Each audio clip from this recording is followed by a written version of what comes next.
andi ne munna Democratic Front omukulu Musiri David agenda kuba kulamusaako omukyala Nantege Christine ava mu kibiina kya UPC ne mukulu Muteesa ani ddala sebo linnya lyo eryokubiri Muxin. Yes. Kati gitwale Taksin Maxado. Ojagala.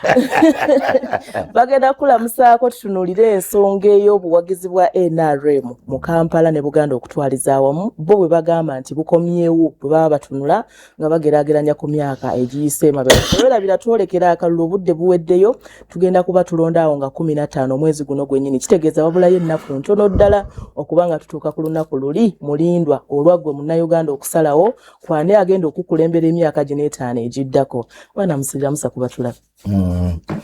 Mukama yeebazibwe mwenna abatulaba. Okusooka njagala kwebaza omusumba Bishop Daudi Kiganda ne maama okuba nti bateekerawo ejjengo lino kikulu nnyo.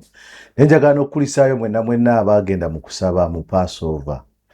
Kyali kikulu nnyo. National Prayer Day. Ensonga zammwe manyi nti Katonda yali awulira. Era ensonga yange yali enkulu 226 kufuuka member of parliament owa Makindye West. Era njagala nnyo okwebaza mwe n'abatulaba n'abatuwuliriza yonna gye muli mwongere otusabira. Bishop Daudi Kiganda yagamba nti tough people exist more than tough times. So akakatabo nga wakakwata nerero nzirayoko nenkasomamu naye nze gwe yali awandiiseeko gwe wennyini omanyi is my namesake. Ate Daudi afuna bintu ku mukeeka buli Daudi aba wakutoba ate kirungi. Nze nakulira wano nadduka ewaka eyo manyi saagala nnyo nze kunkoza kajiri saagala kunnyigiriza. Nabeerako wano nnyo wano mu Kiganda wali mu Kakajjo wano ku School View. So n'olunaku lwajjo twabadde ne meeting Balaale eya Nakuya Honorable Nakuya. Nalabye nga ndi waka era otunuulira abantu abali wano ffe be baagala okufulumya ekibuga ng'ate ffe bajjamu omusolo kuzimba ebizimbe bye bazimba. Nesinza buteebaza na kusanyukira bannanga abaneegasseeko oba beneegasseeko. Naddala Nantege ono. Nantege is a product of the institution. Actually, we are all products of the institutions. Tewali kuffe bano abali ku pano kaabe Moxin ono muganda wange owa Ecological Party. Sina kubuusabuusa nti waliwo ayinza omuteekako ki petition teyasoma. Titalina bitabo musajja mukenkufu ate ava muganda wange Muhammad Nsereko. Tumwagaliza birungi byereere. Nantege ono ava mu UPC. We twali eyo nga tusoma nga ntera nnyo giyita Mother Party. Wadde nga si ye Mother Party fe aba DP eri yedda ffe twasookawo naye bawangaddewo okwo. DP tefunanga mukisa kufuna president fountain of honor naye bo bafuna omukisa ne bafuna fountain of honor. So kati ono watuula wano Nantege akunnyonnyola nti bulumi ki bwalimu nga yaliko mu ntebe nga yanyigiriza abalala kati nga bamunyigiriza. Okuba mu ntebe si kunyigiriza abalala kulembera na kuteekerateekera abalala. Ate eri gavumenti etanyigiriza abalala buli agiwakanya. Buli agiwakanya kati okugeza njagala kulaga nti ne revolutionary governments ezijja ne zitaking off over either through coups oba newalala we batuula mu ntebe teri ayagala kumuwakanya. Era ogenda okulaba abalala babasindika mu makomera kyobulaba amakomera gakola ki gajjula naddala bannabyabufuzi. Kyala Nantege lamusa kuba tulaba obeeyanjulire. Weewaawo neyanziza omukisa guno. Amannya nze Nantege Christine muna UPC nesimbye ku kifo kya Woman MP owa Kampala. Nva mu kibiina ekyafuga eggwanga lino emirundi 2 beddu era tulamuza gwa kusatu. Nva mu kibiina ekyazimba amalwaliro 22 22 mu myaka 8. nva mu kibiina ekyateekawo okusoma nga abasoma primary n'abasoma secondary n'abasoma university kwali kwa bwereere. Nva mu kibiina ekyakola cooperatives nga abalimi bonna mu Uganda beeyagala nga balina cooperative. Nva mu kibiina ekyateekawo commercial banks mu Uganda yonna. Nva mu kibiina ekyaweereza bannayuganda nga tekyekubiira nti ono wa ggwanga ki oba ono wa ggwanga ki, mu buli kitundu nga kiteekamu services. Kye kibiina ekirumirirwa omuntu owa bulijjo. Era twalina kye bayita common man's charter nga tulumirirwa omuntu wa wansi kikyayagala, omuntu wa bulijjo ki ekiyinza omugasa nga kyetukola. Bwe gaba amalwaliro nga kyetuteekayo, bwe gaba amasomero nga kyetuteekayo, bweba economy nga kyetukola, kuba ffe twaleeta independence mu ggwanga lino nga tuplaninga nti Uganda egenda kubeera independent nga kubyayo kweberera independent, so singa yeewola ate walala n'ebireeta, so singa spendinga bye ne tukuuma ebintu mu ggwanga lino nga tewali alina bikwatako era tetwabitunda naffe tetwabyeddiza. Paka waliwo eyabyeddiza n'abitunda n'abiguza bannamawanga. UPC kye kibiina ekyagala abantu era nga kikolera abantu, era oyo abantu addemu obwesigwa aba agenda kukungula. Weewaawo tukwaniriza nnyo tukweyanzeege, ekibiina nga kyabyafaayo nnyo, kibiina kyamaanyi nnyo, tosobola kigeraganya. Pulezidenti wammwe tuwulira agamba essaawa yonna alina okulabikira ku baloti. Bw'atugamba ekisanja kino ali mu kooti. Omanyi ekibiina kyaffe Pulezidenti Museveni kyakyasinza okutya. Akitya nnyo. Kuba amazzi gakulukutira we gaali gakulukutidde. Kati akyeraliikirira nnyo nti ssaawa yonna kisobola omukwakulako obuyinza. Kubanga okujja kwe mu buyinza yalwanisa UPC. Ate talekerangaawo, ffe tumaze emyaka 4 nga Pulezidenti Museveni akyatulwanisa. Naye tugugubye. Okubeera mu opposition emyaka 4 ng'ate wakulemberako si kyangu. Naye tetugenda vaawo. Paka nga naffe tumugjeewo ne tuddawo kuba twagala kukolera bannayuganda ebibagasa. Weewaawo mwami Muteesa, ebya UPC biyinza obutaggwa. Lamusa kuba tulaba. Kusookera ddala neebaza omutonzi waffe atuyisiza mu mwaka guli eri era nenkulisa ne bannayuganda mwenna okuyita mu mwaka. Naye mbaagaliza omwaka omulungi guno ogutandise ogw'ebibala. Neebaza pasita waffe atusoboseza okuba nga tubeera wano eno. Nenkwebaza tukyaziza muganda wange tweyanza nnyo tweyanzeege. Amannya nze Honorable Muteesa Moxon, omubaka wa Kampala Central addako. Atakyalina budde, tewali budde. Ebibadde bigaanye mu Kampala tugenda kubyekolerako. Tugenda kukwata Parliament tugijje gy'eri tugireete eri abantu nga ffe tuteesa ate nga ffe tubiteeka mu nkola. Kuba obudde tewakyalira. Obudde bw'abazadde baffe baabulya, obudde bwaffe babulidde, tetwagala obudde bw'abaana baffe nabo babulye. Kati twaze n'engambo tewakyali budde, tugenda kubikola bukozi. Mu mbeera yaffe yonna mu bitandikira, mu busobozi bwaffe n'obuyinza obutono bwe tunaba tufunye. Ndi Munnayuganda, ndi musajja musuubuzi era amanyikiddwa nnyo mu real estate. Tukulaakulanyiza ebitundu bingi nnyo, ogeza nga Kyanja, Nigeria, Kira. Era nkakasa nti Kampala ngenda kumuteeka ku mutindo ogusinga. Obadde okimanyi nti edda omuntu yabeerangaawo ne yeegomba okujjako mu Kampala. Era nga bamugamba nti enkya ogenda Kampala asula mu ddiiro. Naye kati ssaawa zino tewakyali yeegomba kujja mu Kampala. Kampala omuntu amuyitamu butuufu n'alaba nga kiringa kya bulijjo. Naye ng'okwambala sapatu mu Kampala kyabanga kivve. So tugenda kuddamu tukole Kampala a great city again. Era mbakakasa tugenda kuddamu tuteeke Kampala ku ntikko. Ki ekyagituukako Kampala? Kampala ekyagituukako obuweereza bwa bulamu. Baani abataweereza? Sookera ddala bannayuganda bonna n'abakulembeze. akulembeze n'abaddeyo gojjayo naye taweereza kimala abakulembeze ngamba kutandikira ddala eri waggulu kuba kati palamenti yakyuka bagibwamba. Oli mu pate kisebo? Nva mu Ecological Party of Uganda, pate y'Abannayuganda bonna era ng'ekulibwa Honorable Muhammad Nsereko abadde atwala Kampala. Atwala Kampala kati. Asinga okuteesa palamenti. Okay.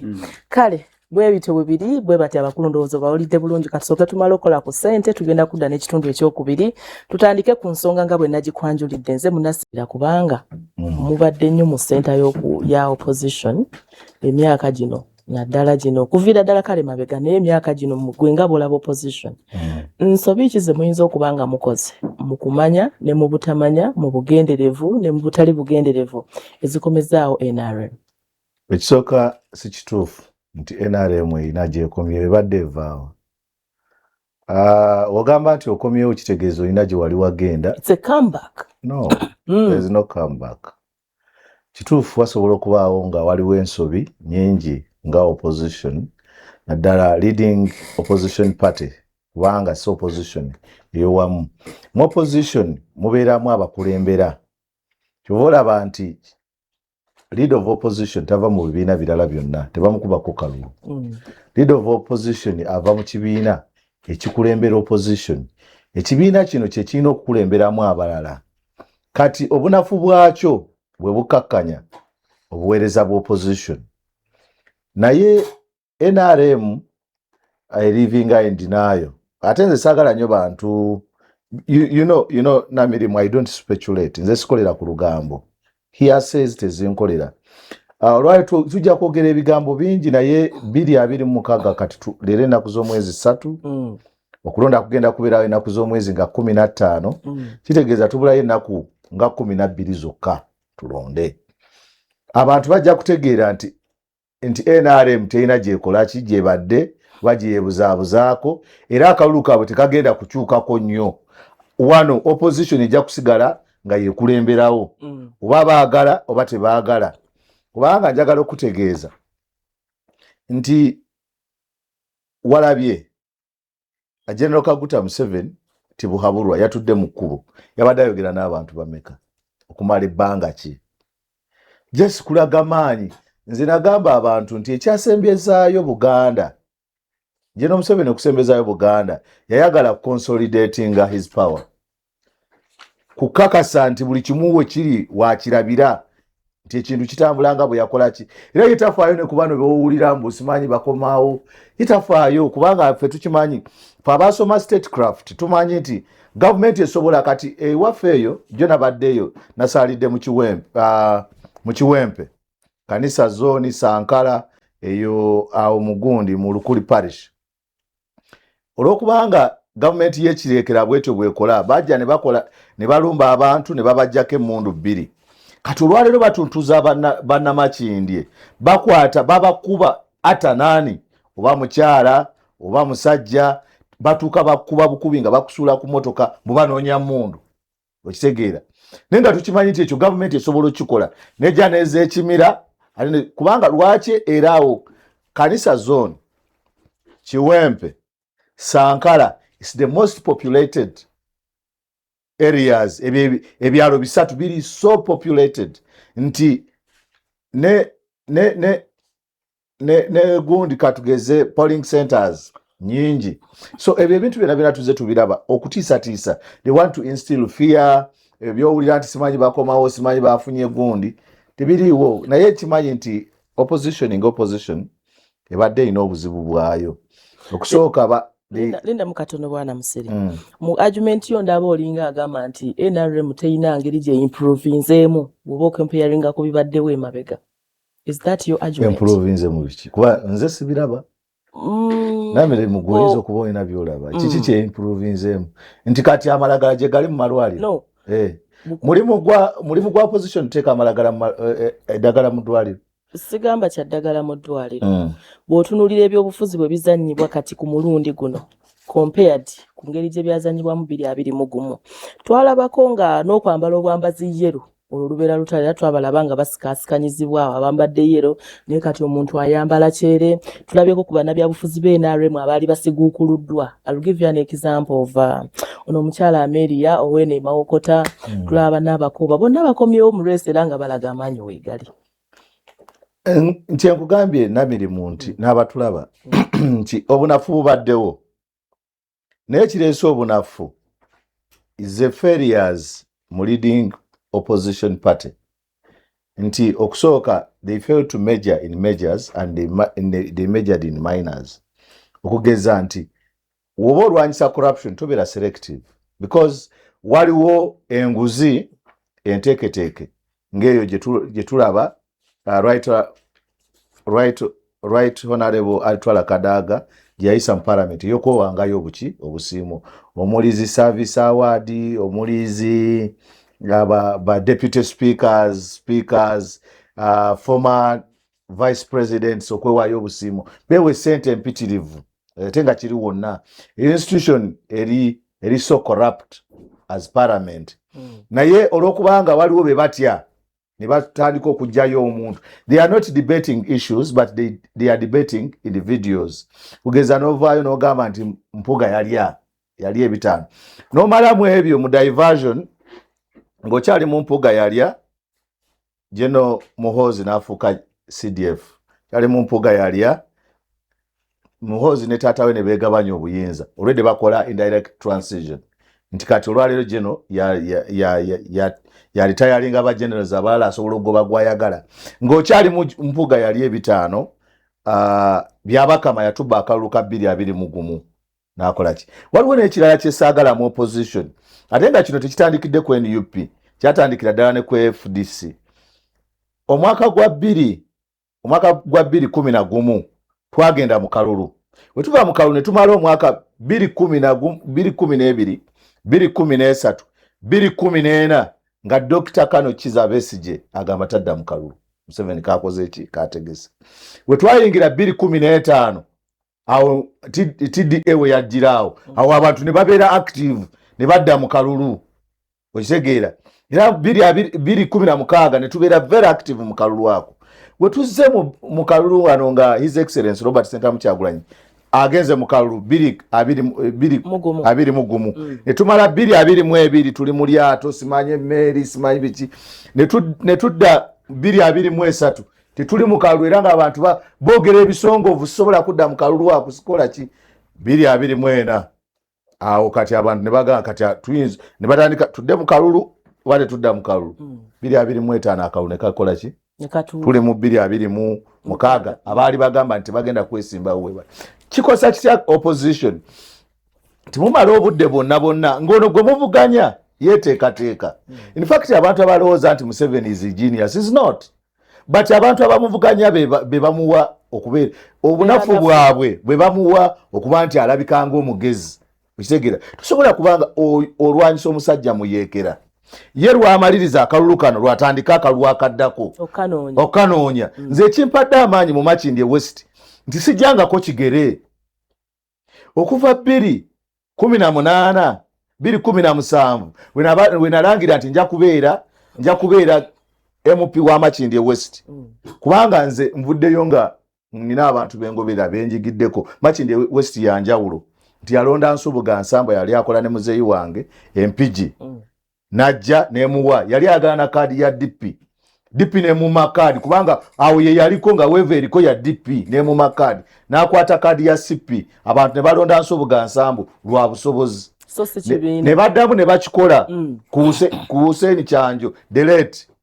bwe yakwata kaadi ya Jema nga tera na mubaka mu parliament n'afuuka omubaka ogwo mu parliament nga katika kibiriti abantu be Makindye West balonda Hussein Kyanjo lwa busobozi. So njagala okutegeeza nti omuntu yenna ayagala ng'ekigendererwa kyo kya kufuuka president tulina kujjako kigererwa kyo jjako ekigere.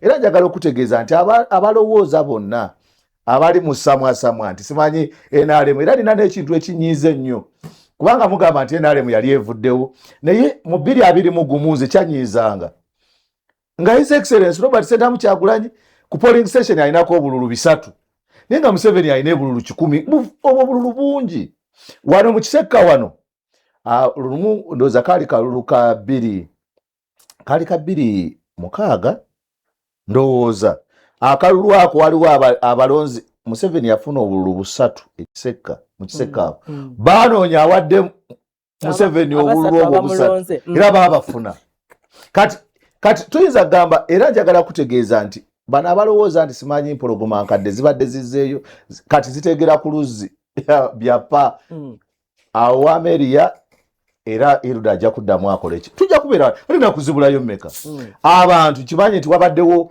obuweereza obunafu naye abantu ndowooza bajja kuzuukuka abantu bamanyi kyebakola ki kyebaagala ate Mukama yatuleetera DF wanaaba walemereddwa wali ebituli egenda kubawo super kitaka waliwo omuntu ajja nga bamuyita dangerous substitute omanyi mu mupiira waliwo abafuna injury kati olina okubeerawo ne dangerous substitute ye Democratic Front nti owali wano abayebyeyebye eteeseteese abantu abakola ki abasobola abembavu opposition abakulembeze abalondebwa bannabyabufuzi abalondebwa ku opposition mu bakansala ababaka ba palamenti n'abalala bagwa mu Koweri bakoledde abantu ekimala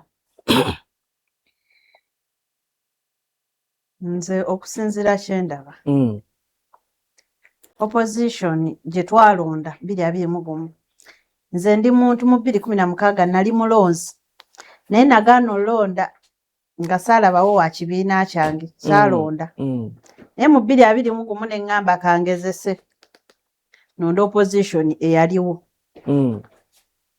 bandisappointinze nnyo bye twalonda nze nnondera Bwayise mu St Francis naye gwe twalonda omu MP yasenguka saaza geno ya 11 ez'okumakya nga ku kitundu takyabeerako yali apangisaawo kazi ffe twali tumanyi nnyumba ye bulijjo bwe yasenguka n'adduka nakati tetwaddamu mulaba yadde okuddamu okujja otugaba bamwebale yadde okuddamu mulaba ku TV tetwaddamu mulaba kati ate ono gwe ngenda okuddira mu bigere oyo naye teyadda saawulira nti nkiikiriddwa ng'omukyala naye ate era nali namusuubiza lwe yajja okunsaba akalulu ku dduuka lyange namugamba bw'olituukayo n'otakola bye tukutuma kukola n'otakiikirira mukyala owa wansi akulonze omulundi oguddako nja kujjayo kati nga opposition tebakoze kye tubasuubiramu ffe abalonzi kye twabasuubiramu tebakikola naye ate gwe oyo gw'ogamba gwe walonda omukyala yali mulwadde kati nga akalulu bwe katuuse nga yalamuse kadi bwe yatuuka nga batuuse ogigaba yalamuka akalulu kasita katuuka nga balamuka wano wonna wonna egyo emyaka 4 n'ekitundu awo nga tumaze obbalonda tetuddamu balaba ate n'omulonzi kati bwebeereremu omuntu gwe walonda luli n'otaddamu mulaba ozzeemu mulaba ng'akomyewo era kwesimba era akusuubize luli bye yakusuubiza towaba totawaana oyo yadde omutunulako yadde omuwa akalulu kawe waakiri omulala waakiri kawenzi okusinga okuwa abantu abatuukayo ne badda mu kukola ebyabwe nga tuze ku mulamwa bw'otunuulira NRM byegamba nti mu Kampala Buganda kati y'amaanyi nnyo esitudde enkundi gwe bw'otunulamu obiraba otya NRM njagala nsooke mbasiigire ekifaananyi kya NRM NRM yajja etya mu buyinza NRM yali UPM baakeera ku makya ne beesimbawo mu kalulu mu 8 bwe beesimbawo akalulu aba UPC ffe twakategeka akalulu ke twategeka baafuna 1% ke twategeka be baasemba ate akalulu bagenda bo kayingira tebaakayingiramu nti baagala kuwangula oba kugwa bo baali banoonya kye beekwasa batandikire awo okuyingira ensiko batte abantu kati ate bakimanyi bannayuganda tuli batiitiizi ottamu nga bosse abalala ne bawanika ne bagamba tuwanise taata twala ekigaali kyo NRM yajjira mu bukujjukujju kye kibiina ekiyina engalo nga zijjudde omusaayi ate era kyetegefu okubaako be kiyiwira abalala omusaayi kyo kyeremeze mu buyinza ye NRM. NRM bwejja mu buyinza ne bwe yali tennajja yasuubiza, bye yasuubiza teyabituukiriza. Bano abajja batambula nayo Babesigye nti bane tulwane tugusa kino kyekiddako, bagenda olaba omusajja bye yasuubiza si byaliko. Oli avuga kigaali kye, mwabasigadde mugoberere, oba toyagala kugoberera ng'akusamba. Bagenda okuzukka bwe bati ne bagamba bannange katuyingireko tulwanise omusajja, ne bajja batandika otwebuuzako ffe be baalwanisa, ne batandika otwebuuzaako amagezi bannange tukoze tutya, ko ffe nammwe mutandikire awo naffe weetuli. Ne balwana emirundi 4 ne beesimbawo nabo ne bigaana. NRM teyina maanyi mu Uganda, tekyayina. Nze era neewuunya n'ebipande byendaba nga babitimbye ebbalu ne ngamba bino bivaawa. Nze nnondera bwayiise ku station kwe nnondera omulundi guli Museveni yafuna obululu 8. Era n'obululu obwo bwe yafuna abaabumuwa tubamanyi era twabawooninga. Twabawooninga. Si kibi ate ekyo. Baddemu babumuwe nga ffenna tuli mu mazzi, tuli bwayiise mu mazzi tukeera gasena. Muddemu bumuwe nga nze ngenda e Mulago nenzaalira ku Seminti. Nze fasiboni wange namuzaalira ku Seminti e Mulago, era namwituma Fulo, erinnya lye ye Fulo kubanga namuzaalira ku Fulowa. Oluusi bakwano be bamanyi omuyita Florence, abalala ne bamuyita Flower, ne mugamba gonna sigago ye gwe Fulo. Omwana wange owokubiri namuzaalira Kawempe, eryo eddwaliro epya lye yali azimbye n'awaana nga bwazimbidde abakyala. Nawe omusawo emitwalo egyo okusobola okunfaako nga tanfuddeeko. Mitwalo 2 egyo omusawo n'aleka byonna byakola n'adda ku nze. Ne mmala ozaala n'aŋŋamba kati saawa yakwambuka eri ewali banna abazadde. Ewaali abazadde akatanda ak'okwebakako kaali ka mitwalo egyo nga sigirina naweddemu. Ne baŋŋamba kale okufuna omufaliso kufunayo omutwalo nga nagwo siguyina. Omukeeka gwali gwa 15. Nakuba essimu ewaka bandeetera omukeeka neebaka ate mu lukuubo woodi ejjudde emulina okusula ku ttaka. Neebaka mu lukuubo oba okyebase ate alongoosa n'ajja n'aŋŋamba situla omukeeka gwo keesi yo n'omwana wo tulongoose. Y'oyo afugidde emyaka ago. Bwe mbagamba nti UPC yazimba amalwaliro 22 mu myaka 8 bamanyi kyenjogera. Omulwadde yalwaliranga e Mulago ebiseera ebyo nga bw'ayagala kyennyanja kye bamuwa, bw'ayagala kawonga eva zonna zijjira ku kagaali. Oyagala ki? N'omujjanjabi we oyagala ki? Omujjanjabi ng'alina waasula, noono gwe bajjanjaba ng'alina waasula. Nze nasomera ku Shimoni, eyo tugeze na wala. Nze nasomera ku Shimoni Demonstration School. Olwaleero essomero eryo eryagasa Abannayuganda 10,000 baaliguza omuntu omu. Waliwo alivunaanyizibwako kati bateekawo Kingdom Hotel era etuulwamu bagagga. Kati abo Bannayuganda ddala omuntu wa wansi bw'otunulatunulamu ne weepima nga naawe ddala owa oyo omuntu akalulu. Mukyala Nantege, ogambe bw'otunulatunulamu NRM terina buwagizi Uganda yonna. Ozenga olondoola kulaaleza President Museveni abantu ababaddengako babaddenga bavaawo. Amanyi ebiseera by'akalulu President Museveni atassente. Kati bano abamutembeeta, abamuwaga muzeeyi tova ku main, abamuwa zino motion ezatambulirako theme. Alina theme gye yatambulirako Smile for Transparency. Vote Museveni. Awo ddala waliwo transparency mu corruption. Ne badda ku settle for the best era vote. Era oyo omu nadda ku sekiwayo wa future era vote bo be basekiwalinga. Mwe 99% muli eyo mugawoloma. Kati bali ku protected against.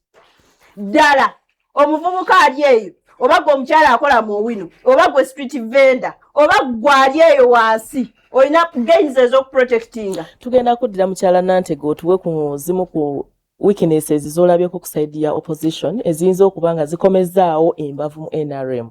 Kati soka tulabe Mwami Muteesa gw'ensonga ogiraba otya abana NRM bagamba Buganda ku mulundi guno yaabwe obuwagizi bukomyewo. Nsonga ki eziyinza okuba nga zibakomezaawo ye ggwe okiraba otya kituufu bakomezaawo obuwagizi oba tebalina?